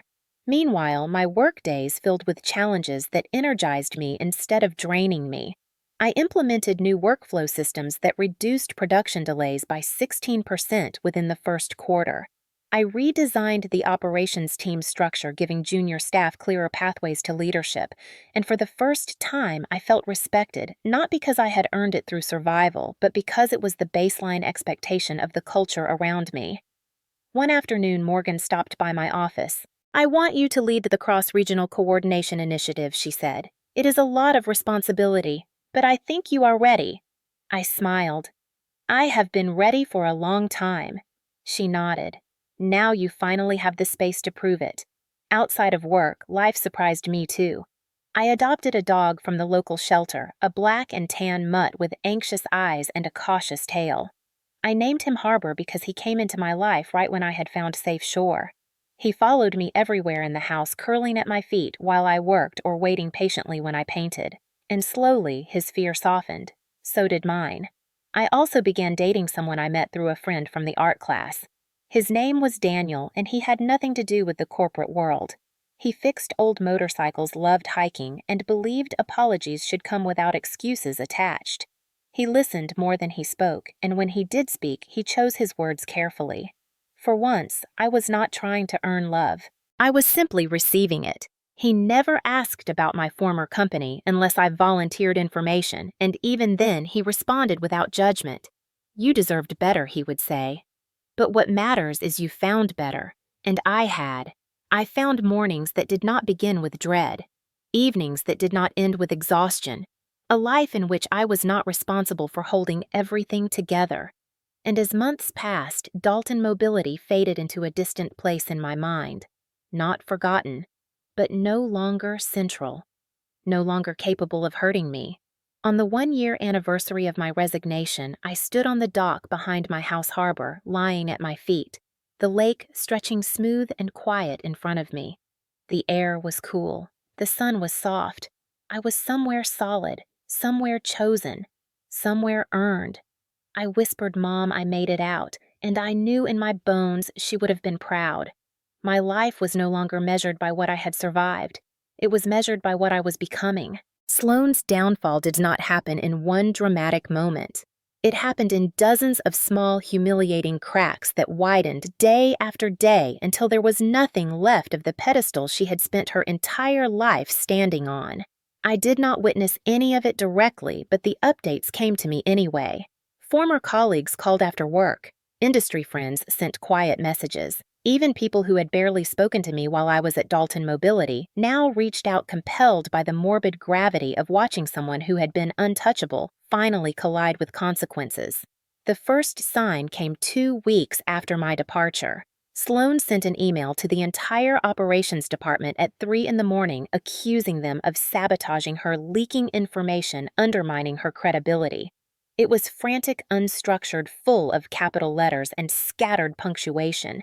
The kind of email that gets forwarded around not because it is important, but because it is unbelievable. The board reprimanded her the next morning.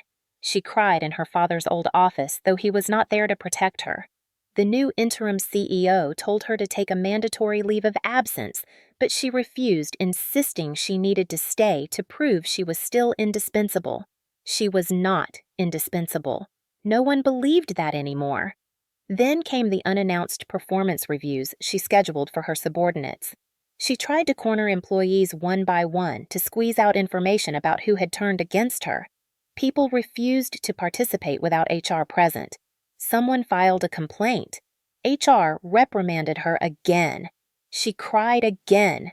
She raged again. She blamed everyone except the one person responsible. The reports did not stop. A quality control engineer told me she saw Sloane wandering the production floor in a daze, muttering to herself that she knew who had betrayed her but could not prove it. Another colleague said Sloane showed up to a meeting completely unprepared, flipping through old notes and presenting outdated projections she had clearly not reviewed. A design specialist said Sloane had begun pulling files from shared drives and deleting them as if erasing digital evidence could rewrite her history. IT caught it almost immediately. The deletions triggered a security alert. The interim CEO called a mandatory incident meeting. Compliance officers traced the activity straight to Sloane's workstation. When confronted, she insisted she had been cleaning up unnecessary clutter. They did not believe her, and the saddest part was that she did not understand why they did not believe her. She had lived her entire life inside a bubble where consequences were theoretical, where her father's influence protected her from accountability, where mistakes were softened by excuses crafted on her behalf. For the first time, she was being evaluated by people who owed her nothing, and she was failing.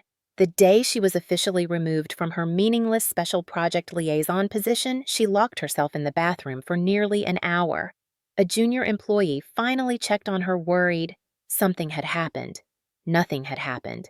Nothing except reality finally catching up. Within a month, the board terminated her employment entirely. They offered a small severance package, nothing close to what I had negotiated, but enough to prevent immediate financial disaster. She rejected it at first, claiming she deserved more, but they held firm. She eventually signed, though not gracefully. The email she sent afterward reached me through 3 different people. It was a long, disjointed outpouring of anger, blaming me for everything. She accused me of destroying her career. She accused me of manipulating the board. She accused me of being jealous. She accused me of taking advantage of Dad's moment of weakness. And beneath all that fury, the subtext shone bright. She still believed she should have been protected. Weeks passed.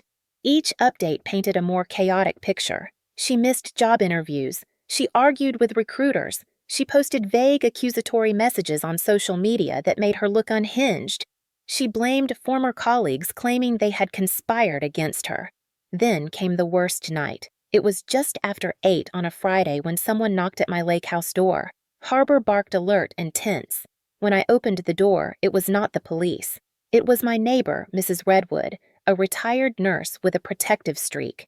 She said quietly, "There is a woman outside your driveway. She looks drunk. She keeps shouting your name." My stomach sank. I stepped onto the porch, and there she was. Sloan, hair wild, mascara streaked, jacket half off her shoulders. She was barefoot, her heels lying abandoned on the gravel. She stumbled toward me, pointing a shaking finger. You ruined my life. I stayed on the porch, keeping the distance. Go home, Sloan." She laughed, a bitter high sound that cracked halfway through. "You think you can just walk away? You think you can be free while I fall apart?" She tried to take another step, but her ankle twisted and she caught herself awkwardly against the hood of a car. Mrs. Redwood already had her phone out. The police were minutes away. Sloane's words slurred now. "You took Dad from me. You took the company. You took everything." "No," I said calmly. "You lost everything because you built your life on entitlement instead of work." She lunged forward, not fast enough to be threatening, but dramatic enough to look unhinged. I did not move. 2 of my neighbors hurried over, placing themselves between us. The police arrived within minutes. They approached her gently, but even that triggered more hysteria. She screamed that she was being arrested unfairly. She claimed I had set her up. She claimed everyone had set her up. When the officers guided her into the back of the car, she looked at me through the window with eyes full of a fury so deep it almost looked like heartbreak. "You will regret this," she mouthed. I did not respond. I simply turned away and walked back to my door. The officers later asked if I wanted to press charges. I said no. I did not need revenge. Life was already teaching her what she had refused to learn for decades. She did not need punishment. She needed consequences, and those were finally arriving one after another with no shield to stop them. That night, after the patrol car drove off, I sat on the porch with Harbor curled at my feet. I felt no triumph, no satisfaction, just a quiet, profound relief.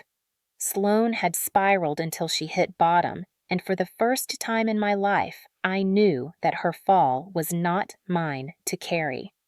My father's collapse did not come with the violent spectacle of Sloan's spiral. His fall was quieter, slower, and in many ways more haunting. It was the unraveling of a man who had spent his entire life believing he was unbreakable. The day the board officially removed him as CEO, he walked out of Dalton Mobility Systems without speaking to anyone. No speech, no handshake, no goodbye. People said he looked like a man walking through smoke he could not see head high, but steps unsteady as if the ground he'd built beneath himself had suddenly shifted. For weeks, I heard nothing. No calls, no messages, not even the angry voicemails he used to leave whenever he felt disappointed in me. Silence. Then the industry news articles began circulating. Dalton mobility in freefall, leadership crisis raises concerns, major clients withdrawing, financial investigation underway. Words like operational negligence and systemic favoritism appeared in bold print across business publications. For the first time, the world outside our family saw what I had lived with my entire life. Dad did not give interviews. He did not issue statements. He simply disappeared into his large, echoing house on the outskirts of town. People said he stopped going to the gym, stopped meeting old business partners for breakfast, stopped answering the door. The man who once commanded conference rooms now spent nights alone with nothing but regret to keep him company. One evening in late autumn, just as the sun dipped behind the trees near my lake house, someone knocked on my door. Harbor barked twice low and uncertain. I opened the door to find my father standing there. Or the version of him that remained. His hair, once meticulously kept, looked uneven, as if he had run his hands through it too many times. His posture, once straight and commanding, slouched forward. His clothes were wrinkled, not in the way of someone who didn't care, but in the way of someone who had forgotten to. "Avery," he said, and his voice cracked. "May I come in?" I stepped aside. He shuffled inside, slowly, almost cautiously, as if unsure the floor would hold him. Harbor sniffed him, then sat down silently beside me. Dad looked around the living room, taking in the paintings, the soft lighting, the peaceful order of my home. He exhaled a long, shaking breath. "This is nice," he said. "Simple. Peaceful." I nodded. Peaceful was the one thing I had refused to give up again. He sat on the edge of the couch, hands clasped tightly the way a man does when he is trying not to fall apart. When he finally spoke, his voice carried none of his old authority. "I failed you, Avery." The words were quiet, raw, honest. I sat across from him, my hands folded in my lap. I did not rush to comfort him. He continued stumbling over his own confession. "All these years I thought I was teaching you discipline, strength, resilience. I thought pushing you harder would make you better, but I was wrong. I pushed you because it was easier than admitting the truth about your sister." He paused, swallowing hard. "You were right about everything. The favoritism, the negligence, the blind spots. I did not want to see them." I asked softly, "Why not?" His answer came slowly. "Because seeing them would mean admitting I built something that could fall apart, that I raised a daughter who could not stand on her own, that I created the very weaknesses that destroyed her." There was no pride in his voice anymore, only exhaustion and grief. He rubbed his forehead with shaking fingers. The consultant's report was brutal. They said the culture I allowed created all this. They said the company might not survive it. And then he looked up at me, eyes red-rimmed and hollow. "I lost everything, Avery. The company, my reputation, my place in the world. A small part of me still wanted to ask, 'And what about me?' But I did not. I already knew the answer. 'You did not lose me,' I said quietly. 'You threw me away.'" His breath hitched. He nodded slow and defeated. "I know." His eyes filled not with the rage I had seen all my life, but with a grief so deep it scared me. For a moment, he looked like a man standing in the ruins of his own making, finally seeing the destruction for what it was. "I am sorry, Avery. I am so sorry." It was the apology I had wanted my entire life, but hearing it did not feel triumphant. It felt like standing in the aftermath of a fire after the flames had already done their worst. I let his words settle before responding. "I do not hate you, Dad, but I cannot fix you. I cannot fix what happened at Dalton Mobility, and I cannot be the child who absorbs all the damage anymore." He nodded again, shoulders trembling. "I do not expect you to. I want to know if there is any way to have a relationship again. Not as CEO and employee, not as judge and judged, just as father and daughter." I looked at him, really looked, and for the first time I saw not the man who dominated every room he entered, but the man who had lost himself in the maze of his own pride. "Maybe," I said softly, but not quickly. "And not if you are looking to rebuild the past. If anything happens, it has to be new. built on honesty, built on seeing me, built on respecting me. He closed his eyes and nodded as if absorbing each requirement like a weight he was willing to carry. I can try. For the first time, I believed he meant it. He stood slowly. I should go. Thank you for letting me in. As he walked to the door, he paused. Avery, I am proud of you. Truly. The words landed gently like a bandage over a wound too deep to fully heal. After he left, I stood by the window watching him walk down the path to his car, a solitary figure against the fading light. He was a man rebuilt by consequences, forced to confront the truth he had spent decades avoiding. And for the first time, his fall did not feel like a burden I had to carry. It was simply his. The months following my father's visit passed with a quiet steadiness I had never known before. My life no longer revolved around putting out fires or bracing for the next collapse. Instead, it became a mosaic of small, deliberate choices that rebuilt me piece by piece. I leaned fully into my new role at Reyes Adaptive Technologies, and for the first time, I felt the thrill of building without fear that someone else would sabotage the foundation. The Cross-Regional Coordination Initiative quickly grew into one of the company's most transformative projects. I traveled to different branches across the Midwest, listening to teams describe their challenges and aspirations, shaping policies that empowered them rather than restricted them. People thanked me with sincerity, not obligation. They trusted me because they had seen the work, not because they had been told to, and that alone made every long day worth it. Morgan often stopped by my office to check in, but unlike my father, her presence did not carry the weight of scrutiny. It carried curiosity, respect, collaboration. One afternoon, she stepped into my office holding 2 mugs of tea and said, "Avery, I want you to consider something." When someone like Morgan said consider, it never meant something small. She set the tea down and leaned her hip against the desk. "We want you to lead a new innovation operations division. It would be yours to build from the ground up. Your structure, your philosophy, your team." I blinked, surprised. I had expected more responsibility eventually, but I had not expected an entire division. She smiled at the expression on my face. "You have a mind for rebuilding broken systems, Avery. And not just rebuilding, reinventing. The world could use more leaders like you." The offer filled me with a warmth I had never felt at Dalton Mobility. Recognition. Not obligation. Not guilt. Not exploitation. Recognition. I accepted. And for the next several months, I poured my energy into creating something that felt like the pure opposite of everything I had escaped. Clear structure, transparent communication, genuine accountability, a culture where mistakes were not buried but learned from. I hired people who had been overlooked elsewhere, women passed over for promotions, veterans wanting to transition into civilian technical work, older employees pushed aside by fast-paced companies obsessed with youth. A team built on competence, not vanity, on integrity, not convenience. I watched them grow, and I watched myself grow with them. Outside of work, life expanded in gentle, intentional ways. Daniel became a steady presence, visiting after work with takeout or bringing Harbor new toys he did not need.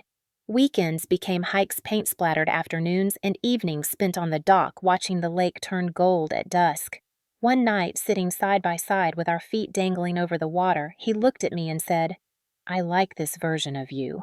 I like who you are when you are not carrying someone else's expectations." I leaned my head on his shoulder. "So do I." That simple truth carried more weight than any apology I had ever received. Meanwhile, the transformation of my personal life led me towards something unexpected. I began receiving emails from former colleagues from Dalton Mobility. Some asked for career advice. Others asked how I knew it was time to leave. A few confided that they, too, had grown up in families where favoritism had shaped their self-worth. The messages stayed with me. Enough that one morning, while sipping coffee at my kitchen table, I opened a blank document and began outlining a program I wished I'd had years earlier. A mentorship initiative for women in manufacturing and operations. A space to help them navigate corporate hierarchies, advocate for themselves, and survive environments where their voices were undervalued. I presented the idea to Morgan, expecting suggestions or requests for revisions. Instead, she said, "Let us back it fully. Funding, resources, marketing. We want this. And so, the Dalton Women in Leadership program was born. Not named after my family's company, but after the part of me that refused to break under the weight of it.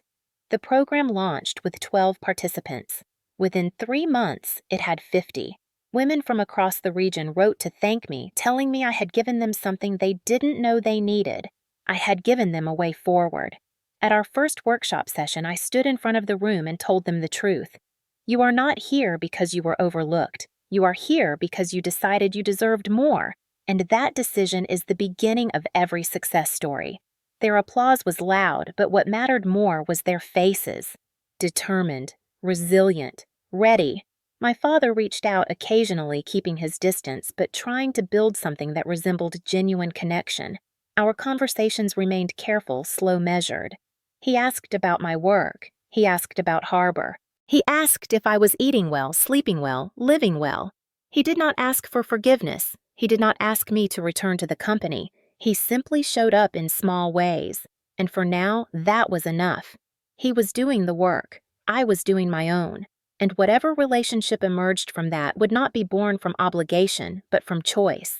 On the anniversary of the program's launch, we held a small celebration at the community center. Daniel stood beside me, Harbor, sleeping at his feet, while the women from the first cohort shared their achievements, promotions, completed certifications, new roles, renewed confidence. As I listened, something inside me finally settled. I had left the wreckage of my past not out of anger, but out of necessity, and I had built something stronger in its place. A life no longer shaped by my father's approval. A career no longer spent cleaning up after my sister. A future I had crafted with my own hands.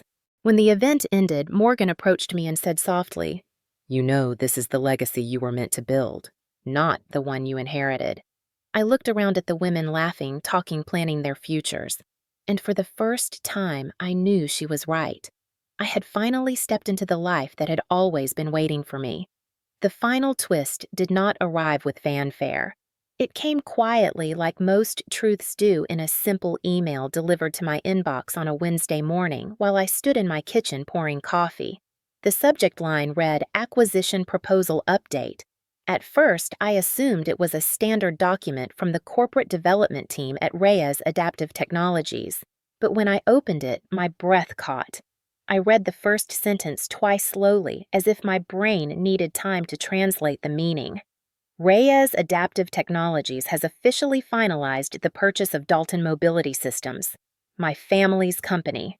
The company my father built, protected, and weaponized for decades. The company I spent half my life trying to earn a place in, then the other half trying to escape. The company that slapped me long before my father ever did, and now my new company owned it. Everything stopped for a moment. The kettle clicked off. Harbor lifted his head from the couch. Outside, the wind rustled the leaves near the dock, the same soft sound I had listened to on nights when grief felt unbearable. I scrolled down, scanning the details. Reyes had acquired Dalton Mobility at a fraction of its former valuation. Their contracts had collapsed. Their leadership vacuum was catastrophic, and the board, desperate to save what little remained, had accepted the offer. My eyes stopped when I reached the line that made something inside me shift. "You will oversee the full transition of operations and compliance." Me. They were putting the company that once erased me under my stewardship, not as revenge, not as power, but as competence, as trust, as acknowledgement. I sat down slowly, the email glowing on the screen, the weight of the moment settling over me like a warm, heavy blanket. It was not triumph. It was not vindication. It was something deeper, something quieter. A full circle I had never expected. Later that afternoon, I drove to the old Dalton headquarters. The building looked the same as the day I walked out with a stinging cheek and a lifetime's worth of disappointment. As I stepped through the glass doors, I saw new faces, new posters on the walls, new energy buzzing through the halls. Reyes had already begun replacing the old culture with something more transparent and humane. A few former colleagues recognized me. Their expressions shifted from surprise to admiration to relief. "Avery, I cannot believe this. Thank you for everything you sent before you left. You saved a lot of us. This place is already changing because of you." Their gratitude warmed something inside me that had been cold for too long. I went to my old office, now empty, except for a few unopened boxes. It did not feel like a ghost of my past. It felt like a closed chapter. On the top floor in the executive lounge, I found my father sitting alone at a table by the window. He was not wearing a suit, just a sweater and slacks, hands folded around a cup of coffee that had gone cold. He looked up when I approached. His face held a kind of calm resignation I had never seen before. "Avery," he said, voice barely above a whisper. I nodded and sat across from him. He took a breath, steady but heavy. "I heard about the acquisition. Congratulations." I appreciated that he did not sound bitter. Only sad, only human. "Are you all right?" I asked. He gave a dry, quiet laugh. "I am learning what it means to live without an identity built on a company. It is harder than I expected, but maybe necessary." We sat in silence for a moment. The kind of silence that comes after years of noise. He looked out the window, watching the workers reposition signage. The name Dalton was already being taken down. "I thought this building would outlive me," he murmured. "And now it belongs to you." I shook my head gently. "It does not belong to me. It belongs to the company I work for. But I will take care of it. Not for you, for the people who still work here, for what it could become." He nodded slowly. "I am glad it is you. You will do what I never could. You will lead without fear, without favoritism, without ego." For the first time, I felt no anger toward him, no longing for a different history, no ache for an apology that had already come and settled. I felt peace, and that peace did not need his validation. It came from knowing I had built a life beyond his reach. After a long pause, he asked the question I knew had been sitting on his tongue since the day he appeared on my doorstep. "Do you think, maybe someday, you and I could—" I finished it for him gently. "Try again." He nodded. I considered the man in front of me, not the CEO, not the tyrant of boardrooms, just a flawed father trying to unlearn the wreckage he once justified. Maybe I said, "But we rebuild from the present, not from the ruins of the past." He closed his eyes and breathed out, "Thank you." I stood, touched his shoulder gently, then walked toward the door. I did not look back, not because I was cruel, but because I no longer needed to. That evening, I returned to my lake house. The sky had turned deep orange, the water calm and reflective. I walked down to the dock with a journal in my hand. My mother's journal. The one that had guided me through the darkest parts of this story. I opened it to a page I had read 100 times. A line written in her looping handwriting. "Avery will always choose truth even when truth hurts. But one day, truth will set her free." Standing at the edge of the lake, I finally understood. Walking away had not been an act of surrender. It had been the start of my liberation. My story was never about winning or punishing or proving anything. It was about reclaiming the version of myself that favoritism, fear, and family expectations tried to bury. It was about building a life not rooted in survival, but in choice, in purpose, in peace. As the sun dipped below the tree line, I whispered the words aloud, letting them carry across the water. Walking away was not weakness. It was the strongest thing I ever did. And this time, when the wind brushed my face, it did not sting. It felt like a blessing. If you are still here with me after this long journey, I want to take a moment to speak directly to you, especially those of you watching who know what it feels like to carry the weight of a family that never quite saw you clearly. So many of you write in the comments about favoritism, about being the child who had to hold everything together, about being punished for telling the truth, or for refusing to play a role that someone else assigned to you. And if parts of Avery's story reminded you of your own, I want you to hear this gently and fully. You are not alone, and you were not wrong for wanting peace, fairness, or respect. Sometimes the strongest people are not the ones who stay in the fire. They are the ones who walk out of it even when every voice around them is telling them they owe everyone else more time, more patience, more sacrifice. I think many viewers around 50 and older have lived long enough to know how heavy those expectations can be. Maybe you grew up in a family where one child was the favorite and the others had to settle for scraps of affection. Maybe you spent decades pleasing people who only came to you when they needed something. Maybe you learned to keep the peace at the cost of your own voice. And maybe, for the first time in years, you are letting yourself imagine a different kind of life. A life where your worth is not tied to how much you endure. A life where you can say no without guilt. A life where your peace matters just as much as anyone else's. If this story stirred something in you, maybe it is because you recognize the moment Avery said, "All right," for what it truly was. It was not submission. It was clarity. It was the turning point where she finally realized she could not save people who did not want to be saved. She could only save herself. And many of you know that moment intimately. Some of you told me in the comments you cut ties with toxic family members at 60, 70, even 80, because peace had become more important than tradition. Some of you rebuilt your lives long after others said it was too late. Some of you learned that letting go is not abandonment, it is self-respect. So if you are watching this on your couch or in your kitchen or late at night when the house is finally quiet, I want to ask you something gently. Have you ever been punished simply for telling the truth? And if you have, what would your life look like if you finally stopped carrying that burden?